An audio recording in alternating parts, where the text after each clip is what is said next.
আসসালামু আলাইকুম ভিউয়ার্স, আমি তরিকুল ইসলাম আছি আপনাদের সাথে অ্যান্ড ইউ আর ওয়াচিং তরিক ভাই ইউটিউব চ্যানেল। ডিয়ার ভিউয়ার্স, আপনারা যারা ফিচার ফোন ইউজ করেন, বাটন ফোন ইউজ করেন, তারা অনেকে আছেন যে বিভিন্ন প্রয়োজনে আপনার ফোনকে রেস্টোর করতে চান, রিসেট করতে চান। তার মানে ফোনে যখন কোনো প্রবলেম হয়, যখন আপনারা ঠিক করতে পারেন না, তখন আপনারা কি করেন যে ফোনটা রেস্টোর মেরে আবার পুনরায় নতুনের মতো করে দিতে হয়। কারণ ফোন রেস্টোর মারলে ফোন একদম নতুন কেনার সময় যেরকম থাকে ঠিক সেরকম হয়ে যায়। তো এটা মূলত কীভাবে করতে হয় ফিচার ফোনে, বাটন ফোনে, সেটাই আজকে আমি দেখাতে যাচ্ছি।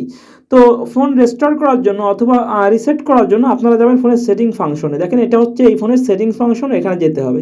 তো সেটিংস ফাংশনে যাওয়ার পরে রেস্টোর নামে একটা ফাংশন পাবেন। দেখেন, এখানে একদম নিচেই রেস্টোর সেটিং আছে। অনেক ফোনে ফোন সেটিংয়ের ভিতরে গেলে তারপরে রেস্টোর থাকে, ঠিক আছে। আবার কোনো কোনো ফোনে সিকিউরিটি সেটিংয়ের ভিতর রেস্টোর থাকে, ঠিক আছে। তো এখানে আছে রেস্টোর সেটিং, এই যে নিচে দেখতে পাচ্ছেন, এই রেস্টোর সেটিংয়ে যাবেন। সেটিংয়ে যাওয়ার পরে এখানে একটা কোড চাবে। এটা কোনো কোনো ফোনে 1 2 3 4 থাকে, কোনো কোনো ফোনে 1 2 3 4 5 থাকে, ঠিক আছে। কোনো কোনো ফোনে দেখা গেলো 11 22 থাকে, কোনো কোনো ফোনের 4টা 0 থাকে, ঠিক আছে। তো এই ফোনে মূলত 4টা 0 হচ্ছে কোড, ঠিক আছে। 4টা 0, তো আমি 4টা 0 দেবো, ঠিক আছে। 4টা 0, দেখেন, 2 3 4টা 0 দেবো। দিয়ে আমি যখন ওকেতে প্রেস করব, দেখেন ওকেতে প্রেস করব, বাম পাশে উপরের যে বাটন, ওকেতে প্রেস করব। প্রেস করলে আমার কাছে ক্লিয়ার ইউজার ডাটা চাইবে।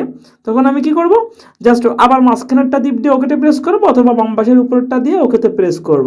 প্রেস করে দিলে আমার ফ্যাক্টরি রিসেট হয়ে যাবে, ঠিক আছে। আমি ওকেতে প্রেস করে দিলাম, দেখেন।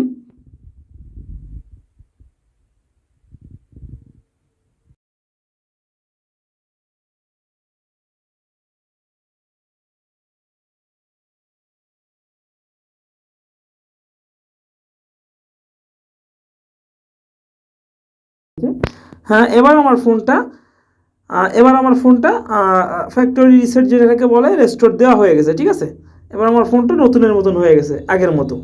তো এখন বিষয়টা হচ্ছে যে এই যে রেস্টোর দিলাম আমি, এই রেস্টোর দেওয়ায় কী কী সুবিধা এবং কী কী অসুবিধা আছে। দেখেন, আমি যখন ডায়ালে যাচ্ছি, আমার ডায়ালে কোনো নাম্বার নাই। দেখেন, dial call, miss call, receive call, কোথাও কোনো নাম্বার নাই, ঠিক আছে। তো রেস্টোর দিলে মূলত এইটা হয়, ফোনে কিচ্ছু থাকে না, ফোন একদম আগের মতো হয়ে যায়। তো এখন কথা হচ্ছে যে এটা কেন হয় এবং রেস্টোর দিলে লাভ কী আর ক্ষতি কী। আপনার ফোনে যখন কোনো রকম নর্মাল কোনো সমস্যা দেখা দেয়, আপনি যখন ঠিক করতে পারতেছেন না, তখন আপনি ফোন রেস্টোর দিতে পারেন। আবার ফোনে যখন ফোনে রেস্টোর দেওয়ার ফলে কী হয়, ফোন থেকে সব কিছু ডিলিট হয়ে যায়। তার মানে ফোন মেমোরিতে যা থাকবে, ফোনে যদি কোনো পিকচার থাকে, সেটা ফোনের হইতে হবে। যদি মেমোরি কার্ডের থাকে, তাহলে ডিলিট হবে না। মেমোরি কার্ড কিংবা সিমের কোনো কিছুই ডিলিট হবে না।